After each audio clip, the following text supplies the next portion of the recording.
Topic is cross elasticity of demand. चलिए पढ़ते हैं। The cross elasticity of demand refers to a change in the demand for a product due to the change in the price of related products. Cross elasticity of demand क्या होती है कि जब दो products को हम लेके चलते हैं साथ में, प्रोडक्ट ए और प्रोडक्ट बी, प्रोडक्ट ए की प्राइस के बढ़ने पे प्रोडक्ट बी की डिमांड बढ़ी या घटी, ये होती है cross elasticity of demand. According to fraction, the cross elasticity of demand is the proportional change in the quantity of X goods demanded resulting from a given relative change in the price of related goods। हमें X और Y जैसे दो product है, अब हमें दोनों की price को नहीं देखना है, एक प्रोडक्ट की प्राइस को देखना है तो दूसरे प्रोडक्ट की डिमांड को देखना है। इसका फॉर्मूला ये होता है proportional change in the quantity of a proportional change in the price of B. मैंने कहा ना, एक की हमें डिमांड देखनी है तो एक की हमें प्राइस देखनी है, मतलब बी की प्राइस बढ़ने या घटने पे ए की जो है वो डिमांड घटी या बढ़ी, हमें ये देखना है। कितने प्रकार की होती है cross elasticity of demand? 3 types की होती है। Positive cross elasticity of demand, negative cross elasticity of demand and zero cross elasticity of demand. Positive cross elasticity of demand पढ़ते हैं। When goods are substitute of each other, then cross elasticity of demand is positive। मैंने आपको बोला था कि substitute goods के case में जो डिमांड होती है वो क्या होती है? पॉजिटिव होती है। In other words, when an increase in the price of one commodity leads to an increase in the demand for another commodity. कैसे? सब्सिट्यूट गुड्स क्या हो सकते हैं? जैसे कि टी है और कॉफ़ी है। मैं आपको ग्राफ में समझाती हूँ। ये टी है और ये कॉफ़ी है, ये प्रोडक्ट 1 है और ये प्रोडक्ट 2 है, टी और कॉफ़ी। अब आप देखिए, टी की जो प्राइस बढ़ गई, टी की प्राइस पहले इतनी थी, अब पहले इतनी थी तो कॉफ़ी की इतनी थी, अब टी की प्राइस बढ़ गई।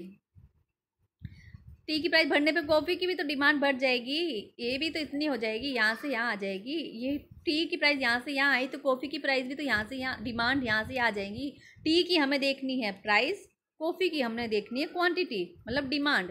मतलब टी की प्राइस बढ़ गई तो हमने टी पीना बंद कर दिया, कॉफ़ी स्टार्ट कर दिया तो कॉफ़ी की डिमांड बढ़ गई। पॉजिटिव हुआ। क्रॉस इलास्टिसिटी यहाँ पे क्या हुई? पॉजिटिव।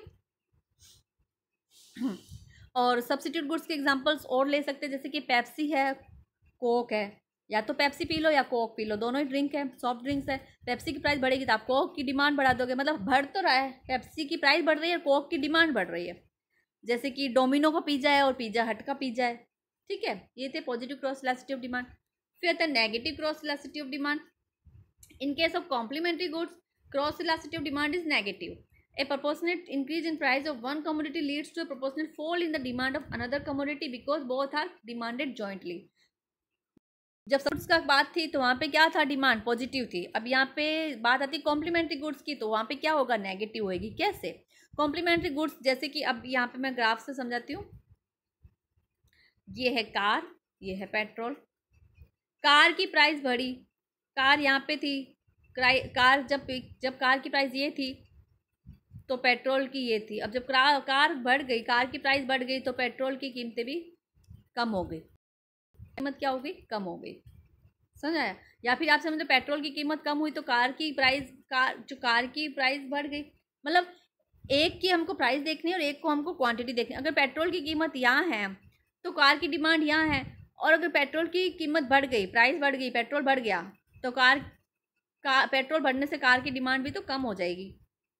ठीक है, और एग्जांपल देती हूँ, जैसे कि टूथपेस्ट है और टूथब्रश है।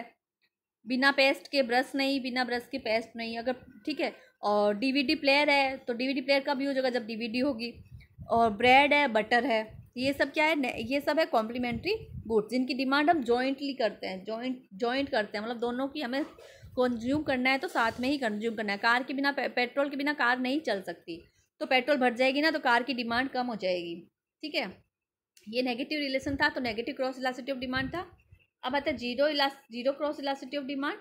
Cross elasticity of demand is zero when then two goods are not related to each other. पहले केस में क्या था? पॉजिटिव केस में दोनों गुड्स एक दूसरे से रिलेटेड थे, टी और कॉफ़ी ले लो या सॉफ्ट ड्रिंक्स ले लो, सब्सिट्यूट गुड्स थे।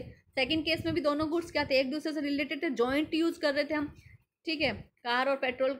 अब यहाँ पे जो दोनों गुड्स हैं वो एक दूसरे से रिलेटेड ही नहीं है। कैसे? ये है कार, और ये है क्लॉथ। यहाँ पे लेती हूँ, ये है कार और ये है क्लॉथ।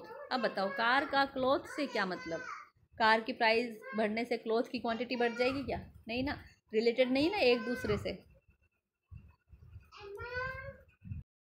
ठीक है, तो ये था zero cross elasticity of demand, means यहाँ पे दोनों प्रोडक्ट रिलेटेड नहीं है। तो इसका डायग्राम कैसे बनेगा?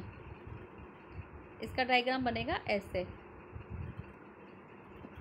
कार की प्राइस बढ़ने या घटने पे क्वांटिटी क्लॉथ की कोई फ़र्क नहीं पड़ना। ठीक है, ये था क्रॉस इलास्टिसिटी ऑफ डिमांड।